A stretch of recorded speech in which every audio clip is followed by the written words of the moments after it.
মুক্তা, আয় মুক্তা।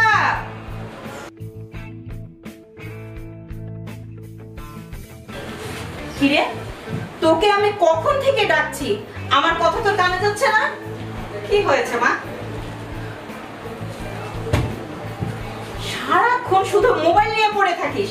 তোর হাজবেন্ড কখন কোথায় যায় কি করে এগুলো খোঁজ খবর রাখিস তুই?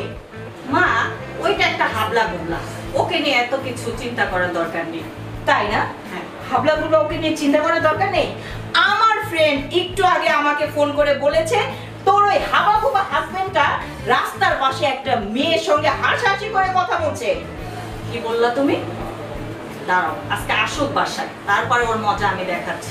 শোন, এত কিছু জানি না, ও বাসায় আসার পরে তুই ওকে যদি ঠিকঠাক মতন টাইট না করতে পারিস তাহলে কিন্তু আমি আমার পদ্ধতি বেছে নিব। তুমি শুধু ওকে বাসায় আসতে দাও। ওই তো এসে গেছে লাট সাহেবের বাচ্চা। এই, কোথায় গেছিলা তুমি? ওই আমি কোথায় গেছিলাম? কোথাও যাওনি? আমি তো কোনো জায়গায় যাইনি। আমি তো শুনলাম তুমি কার সাথে যেন কথা বলছো। আর তুমি কি শুনছো? সত্যি করে বলো। আমি আমার স্কুল ফ্রেন্ডের সাথে কথা বলতে। এই, তো কিসের বান্ধবী রে?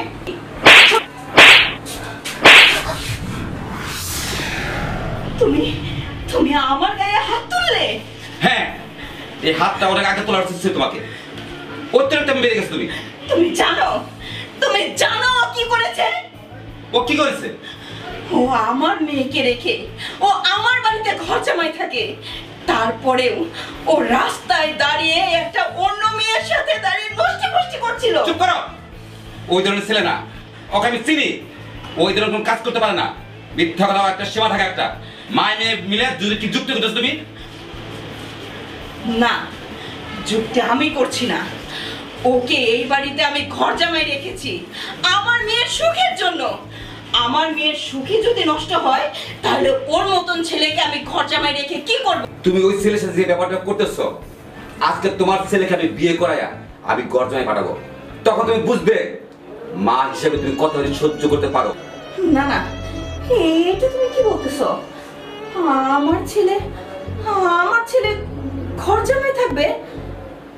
তোমার ছেলে আর ওকে আর তোমার ছেলে, তুমি একবার ভাবতে পারো না? তুমি ও তোমার ছেলের মতোই, তুমি ভাবতে পারো না?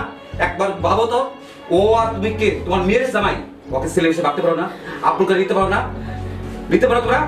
তোমার কেন মনে হও? তুমি আর কিছু বলো না। আসলে তো আমি এটা কি করছিলাম? ও গরিব, আমার মেয়ে ওকে ভালোবেসে বিয়ে করতে চেয়েছিল, এই জন্য আমি ওকে বিয়ে করে এই বাড়িতে ঘর জামাই রেখেছি। আমি গরিব মানুষ পছন্দ করি না, এই কারণে ওর উপর আমি এভাবে অত্যাচার করেছি। আমার আসলে এটা করা উচিত হয়নি। শুনো বাবা, আমার ভুল হয়ে গেছে। তোমার মা যদি এরকম ভুল করতো তুমি কি তোমার মাকে মাফ করে দিতে না? কি বলেন মা?